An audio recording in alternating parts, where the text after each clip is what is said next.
संज्ञा किसी भी व्यक्ति, वस्तु, गुण, भाव, स्थिति का परिचय कराने वाले शब्दों को संज्ञा कहते हैं। संज्ञा को 5 भागों में वर्गीकृत किया गया है। व्यक्तिवाचक संज्ञा, जातिवाचक संज्ञा, भाववाचक संज्ञा, समुदाय या धर्मवाचक संज्ञा, समूहवाचक संज्ञा। व्यक्तिवाचक संज्ञा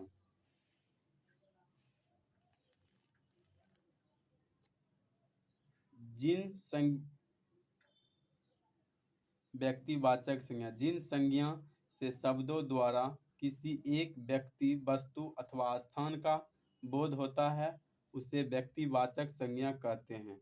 व्यक्तिवाचक संज्ञा जैसे ताजमहल, मौसम, काशी, रामायण आदि। जातिवाचक संज्ञा जिन शब्दों से एक ही जाति के समस्त पदार्थों अथवा प्राणियों का बोध हो, वह जातिवाचक संज्ञा के अंतर्गत आता है। जैसे मनुष्य, डॉक्टर, गांव, लड़का, अध्यापक आदि।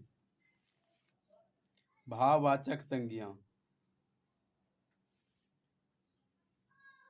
जिन संज्ञा शब्दों के द्वारा गुण, दशा, व्यापार या भाव का बोध हो, उसे भाववाचक संज्ञा कहते हैं।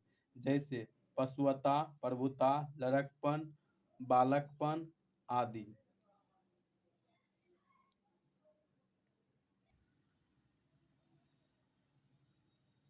समूहवाचक या समुदायवाचक संज्ञा जिन संज्ञा से शब्दों के द्वारा अनेक प्राणी, पदार्थों आदि के समूह का बोध हो, उन्हें समूहवाचक अथवा समुदायवाचक संज्ञा कहते हैं। जैसे सेना, कक्षा, भीड़, मेला, पुस्तकालय आदि।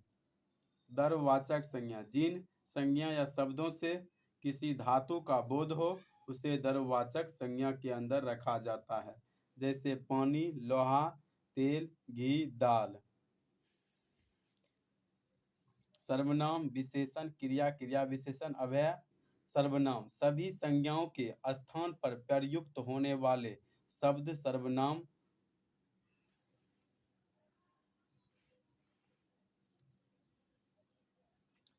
सभी संज्ञाओं के स्थान पर प्रयुक्त होने वाले शब्द सर्वनाम कहलाते हैं। सर्वनाम को 6 भागों में वर्गीकृत किया जा सकता है।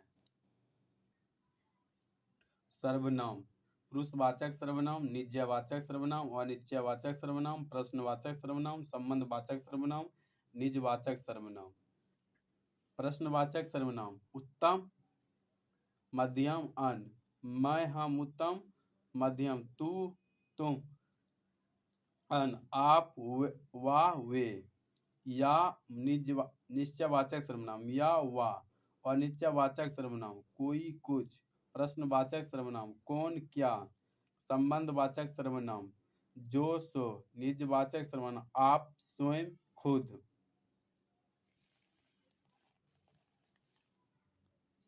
विशेषण और विशेष संज्ञा या सर्वनाम की विशेषता को वर्णन करने वाले शब्द विशेषण कहलाते हैं। विशेष्य या विशेषता संज्ञा के आकार, अवस्था, रूप, गुण, स्वभाव, स्थिति आदि से संबंधित हो सकती है। विशेष्य विशेषण जिस शब्द की विशेषता बतलाता है, उसे विशेष्य कहते हैं।